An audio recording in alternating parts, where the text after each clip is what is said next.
সব পিপলস, আজকে আমি অনেক সুন্দর দেখতে একটি ইনসেক্ট খুঁজে পেয়েছি আমার পড়ার টেবিলের পাশে।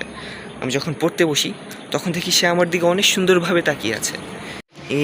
এই হচ্ছে সেই পোকাটি। ওর শরীরে অনেকটা গাছের পাতার মতো টেক্সচার রয়েছে, ওর চোখগুলো অনেক ডিফারেন্ট, আর ওর মাথার দিকটা দেখতে চিংড়ি মাছের মতো, দেখে মনে হয় একটা ছোটো চিংড়ি মাছ। ওর চোখে অনেক সুন্দর একটি টেক্সচার রয়েছে, ও তাকায়, চারদিকেই তাকায়। ওর পাগুলো অনেকটা টিকটিকির মতো ধরতে পারে, আমি দেখেছি, খেয়াল করেছি।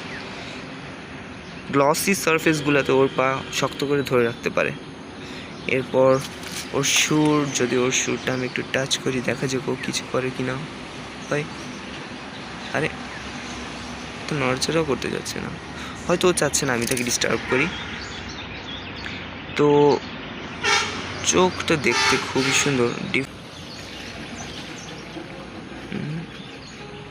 এটা হচ্ছে অর্থোপোডা পর্বের প্রাণী।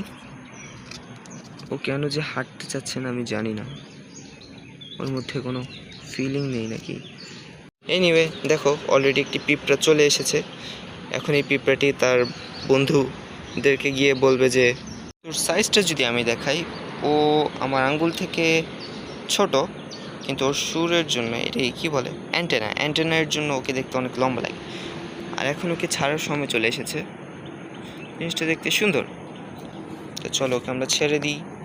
জানি না ও কি উঠতে পারবে নাকি না, ওর গায়ে সেরকম শক্তি আছে নাকি না। যাও।